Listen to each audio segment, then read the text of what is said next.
What's up, everybody? Hey, this is not a motocross video. This is not a supercross video. This is me doing my civic duty and sharing information that I think will help make the United States a better country. So if you don't want any of that information, just turn this off. You don't need to tell me you're going to unsubscribe. If you're that pissed, unsubscribe.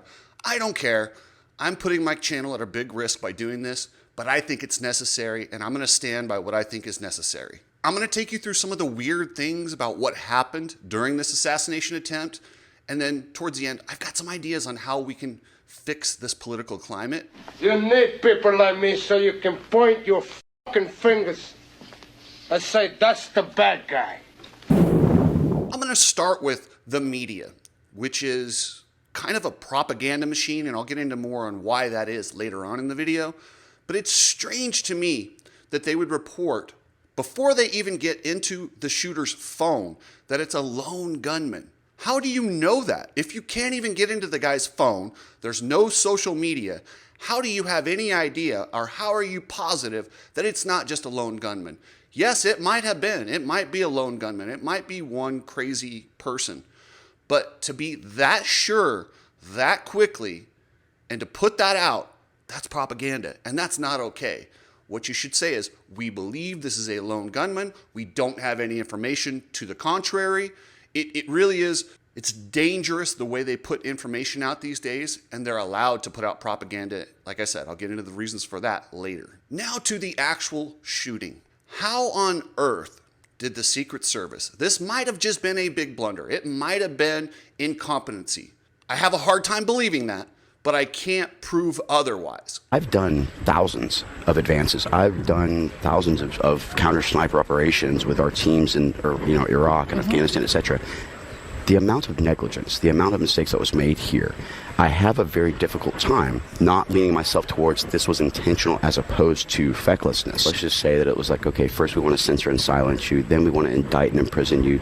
Now we're attempting to kill you and take you off the stage. But it's incredibly suspicious that, first off, the Secret Service didn't look at the high ground. Anyone with any sort of military background is coming out and saying, are you joking me? That's the first place we would cover. We would put a man up there. You would at least keep an eye on that. Citizens at the rally pointed at this guy 2 minutes before shots were fired. See him? He's laying down. See him? Yeah, he's laying down. Yeah, look. There he is. Because we have millions and millions of people. He's on the roof. He's alive. We have people that Right should not be here, here. right on the roof. 2 minutes before shots were fired. They had snipers in place to take him out. If we were doing this job, I wouldn't even be doing this. I'd be at some beautiful place with a gorgeous ocean. Look, they're all pointing. The Atlantic, maybe the Pacific. Yeah, someone's on top of the roof. Look. There he is right there. Right there, see him?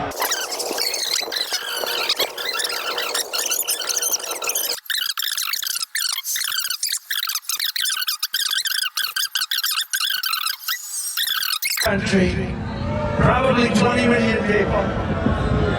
And you know, that's a little bit over that chart. That chart's a couple of months old, and if you want to really see something that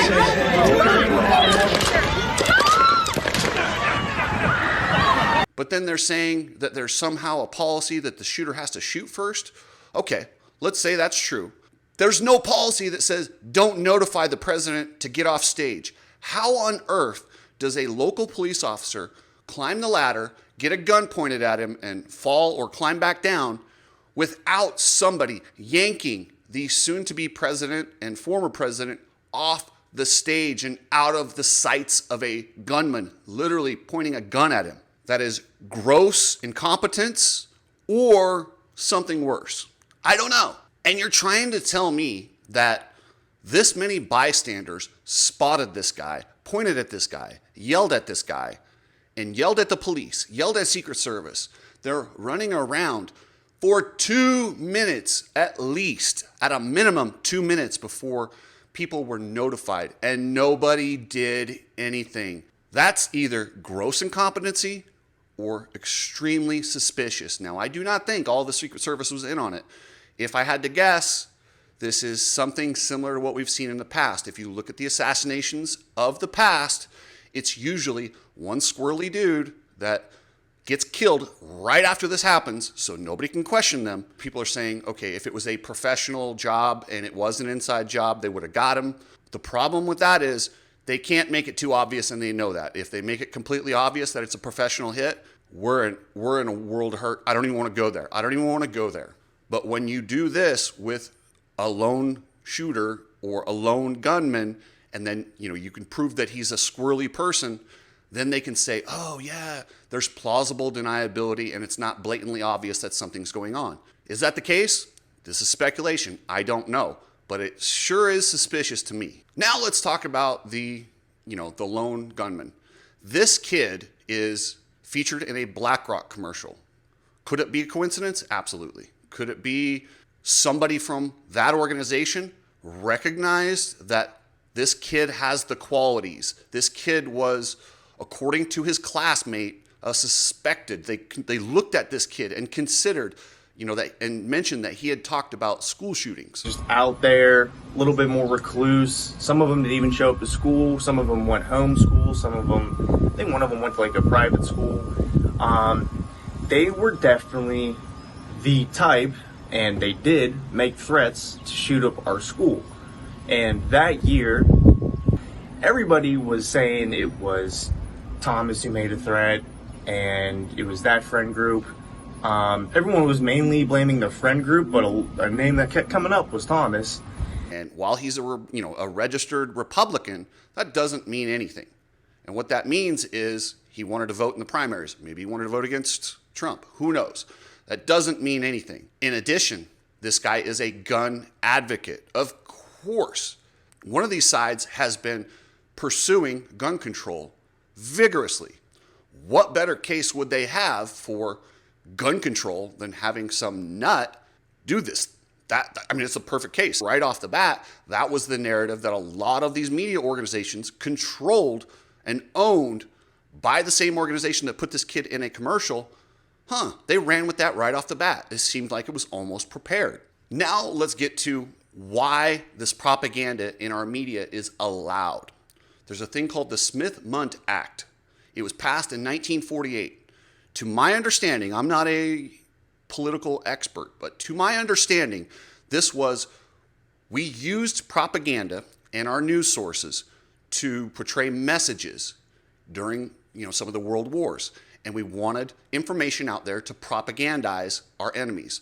We used it as a weapon. It was very, very dangerous when they started this. But in this act, they had it to where you could not do that in the United States to the American people.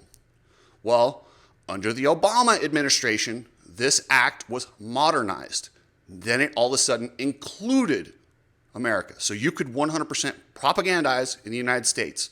That's how I understand it. If I got it wrong, please let me know. But that's how I understand the Smith-Mundt Modernization Act. Now, you take that act, then you allow super PACs, from Citizens United against Hillary Clinton, where they put out the thing about her. Now you're allowing super PACs to act as corporations, super PACs and corporations to act as citizens in donations. So you're trying to tell me these corporations and groups that have way more money than the actual citizens get the same rights and this is a way for them to manipulate elections. You have to have money to win an election. I think everybody can agree with that. And before you say, oh, it's all the Democrats, the Smith-Mundt, the Smith-Mundt was redone under Obama. The super PAC and the Citizens United was a Republican bill.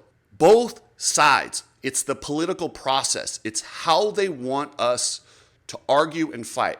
We need to fix these two things right now. Right now. We need campaign reform. And that's how we get back control of the United States. I love this country, and it is not a third world country yet. We are not there.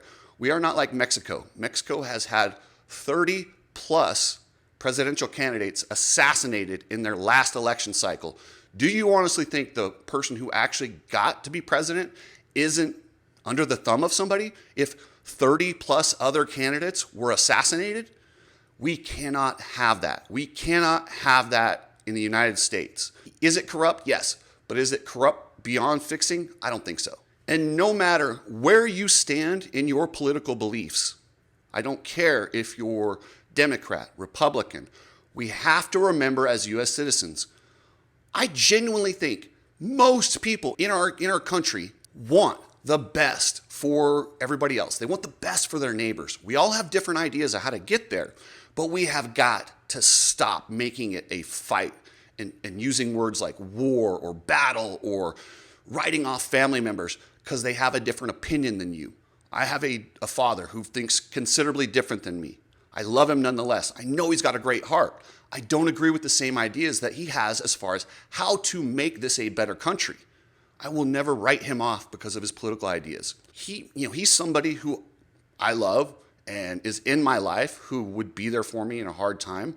These political figures that we see, and that's all they are, is figures. I don't think they care as much as a family member about me.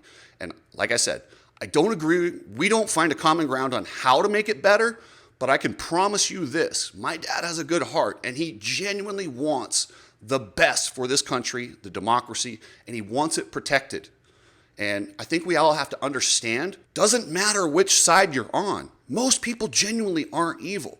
But what these evil people do that run these super PACs and pass these laws and these corporations, maybe BlackRock, they go against that and they use our division to take control. While we're fighting each other, they're funding a super PAC for some guy who's under their thumb. And that's what's happening. We need to fix campaign reform, and we need to fix the Smith-Mundt Act. We have to hold our news agencies accountable for what they report. Sometimes information comes in, it's inaccurate, but to knowingly spread propaganda, they need to go to jail for that. And then I saw an absolutely despicable thing. Jack Black's band member, Kyle Gass, made a birthday wish. And I think he said, like, don't miss next time. Don't miss Trump next time. Make a wish, Canada. Don't miss Trump next time. Oh my gosh. What is wrong with this guy? What is wrong with anyone? I would never say that about Biden, about anyone.